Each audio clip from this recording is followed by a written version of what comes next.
of the area there won't be wind development, commercial wind development in the Flint Hills, and Alan was right in the middle of all of that discussion and negotiation.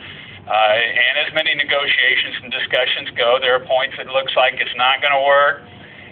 Somebody's going to go to court. We're going to start suing. Everybody's going to start shooting their mouth off, and this isn't going to work.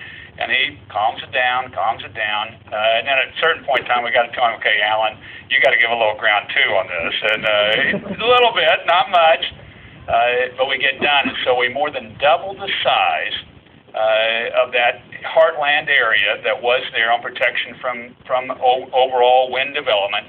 To now in the Flint Hills, you'll have more than double the size of that taking place. And Alan was right in the middle of that. So it's one of, I guess, his parting gestures, be to maintain that viewscape the way it is, the way the wagon trains were when they saw it, the way the buffalo herded over it. That will be there in perpetuity, and it's to his great credit. So I'm delighted to be here, but mostly to recognize my friend and somebody that I think is a true Kansas treasure that's done a fabulous job for this state, and it'll be known for generations to come that he helped preserve it. God bless you, Alan.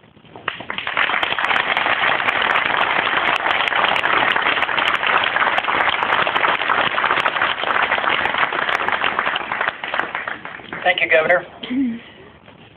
The Conservancy's had a number of trustees over the years, but I don't think there's been one that I've known, and I've been on the board quite a while, that has exceeded the passion and the dedication and the generosity and the leadership that the Conservancy has realized from Kenny Baum. Kenny will tell you that you need to do something, and then he will also do it.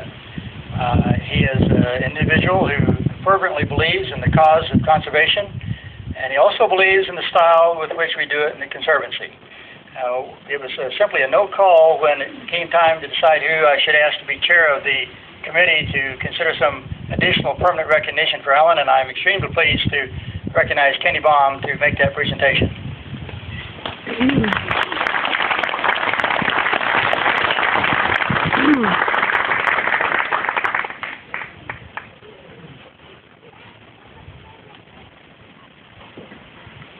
I don't hardly know what to say after that. There are so many here who have done so many things, but it's my privilege and pleasure to be the one to present to Alan an award for his achievement. It just couldn't be more fun than to do it. It's hard to know quite where to begin because his achievements are on so many levels. The level that is actually as important as any other is his management style. Management style is one of inclusiveness. He manages, and the governor kind of aimed towards saying that, but he pulls people in to what's going on and gets them involved and keeps them involved so that they feel involved in wanting to do what it is. Not many people can do that. So congratulations to you on that, which I think is probably as important as anything else. But we have to go on and talk about some of the things that have been achieved. He's done partnerships, which have worked so effectively. They include the Kansas Department of Conservation, the Kansas Department of Wildlife and Parks, Biological Survey, Kansas State University, KU, then reaching over the U.S. Fish and Wildlife Service, the National Park Service. And he's used partnerships and worked with them and had them working together. Congratulations again. Those are hard jobs at all times. Some of them harder than others, but hard jobs. Alan led our chapter through 2 fundraising campaigns where we raised $26 or $30 million to fund some of the great projects that have been talked about.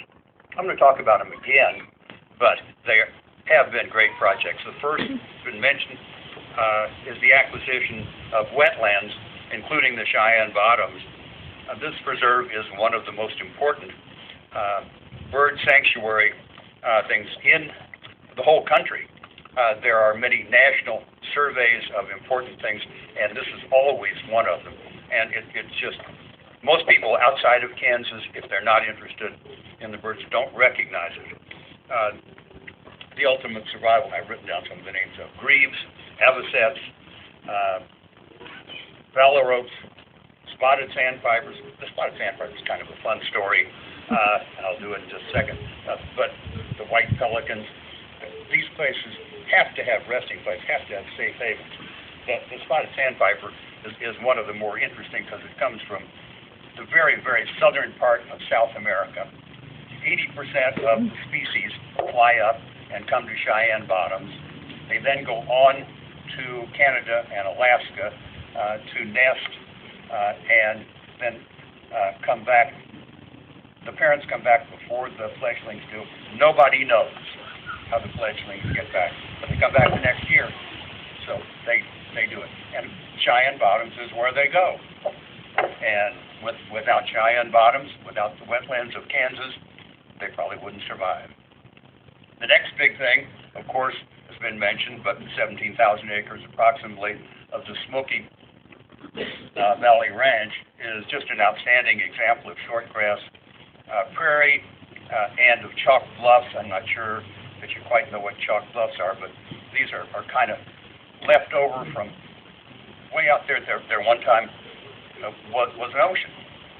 And you know, kind of funny for us to think of an ocean out there, but as you walk through this, you can see the fish skeletons and the shells that are left by the bottom of this ocean. This is just a terribly impressive and important thing, and just so amazing that it's here in Kansas. And Alan has helped us preserve that so that we will be able to look at it and enjoy it. The scientists enjoy it, but the rest of us can enjoy it also. We then go on to the most amazing, which has been mentioned, but the Flint Hills. And the Flint Hills in Kansas, of the tall grass prairie, one time was huge in amount of it. Now virtually all of it's gone. The small amount left is in Kansas, most of it, and it's a treasure. It's a treasure in many ways, but the ability to work together to have the national park and to keep it and to make it actually work, those are things that Alan has done. There are stories of the different parts that have been brought together to bring this closer to fruition and something that we all will enjoy more and more over the years. And the governor kind of stated it. Lots and lots of people are going to go there. Nobody's going to come and say you did it or you didn't do it. But we all know it here. Without Alan, it would not have come together. And it is glorious. Beside that, a mere 100,000 acres additionally have been preserved. And Alan left us with a plan and telling us we got to do it, preserving some more acres. He says he's going to leave, but he's left us with instructions that we're supposed to add to the land that's being preserved in the Flint Hills. We're supposed to go out and look at the Red Hills because they need some attention. We're supposed to get out there and do some things. He's also said, now then, there are waterways all over Kansas. They're really important. You got to get out there and kind of look at those and see what should be done with them. Thank you, Alan. I think that tops most. There's so many other things that have been done. He's done things that are in Johnson County, in Anderson County, in Shawnee County. There are just some that are no longer owned or controlled by the Nature Conservancy, but he's put it together. In Johnson County, there was a piece of land that was up for sale. It was going to be done away with. It was bought. Alan had to do with it, and then it becomes part of the Park Service. There was something down on the Meridocene River